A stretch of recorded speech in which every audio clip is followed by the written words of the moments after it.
Marine l'orphelin partage régulièrement sa vie professionnelle et privée sur Instagram. Des stories auxquelles ses abonnés se réagissent souvent. Mais Miss France 2013 doit parfois faire face à des messages dont elle se passerait bien. Comme celui qu'elle a reçu ce lundi 23 janvier 2023, et elle n'a pas tardé à répondre. En ce début de semaine, Marine l'orphelin avait semble-t-il plusieurs projets.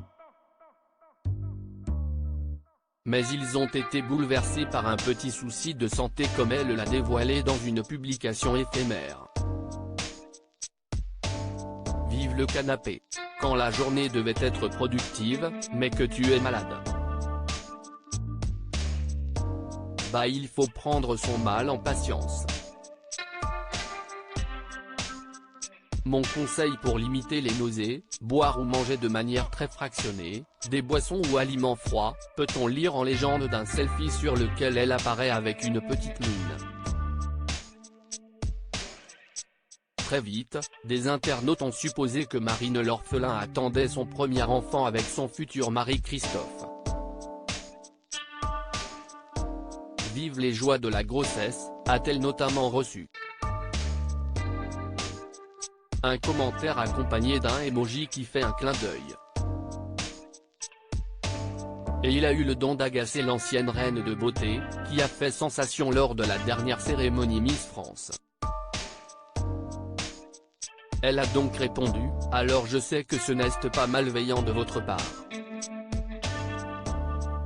Mais comment pouvez-vous toujours poser cette question à une femme en 2022 ?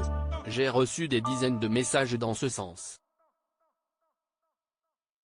Doit-on encore et toujours répéter que cette question est inappropriée ? Pourtant, j'en ai vu des témoignages, des coups de gueule pour dire stop. Et oui, il vaut mieux s'abstenir de faire des suppositions, car on ne sait pas ce que vit la personne réellement dans sa vie perso et sa vie de couple. Bref. Nombreuses sont en effet les personnalités à avoir subi la pression du public sur le sujet d'un éventuel bébé. Laurie Tillman par exemple en a déjà parlé à l'époque où elle était encore en couple avec Juan Arbelay. Si je n'ai pas encore d'enfant, si est pour une raison qui m'appartient et je ne vous la dirai pas, avait-elle lancé à une journaliste de Téléstar. Elle en avait également parlé en novembre 2021 dans son podcast Comment tu fais ? On est le 2 juillet.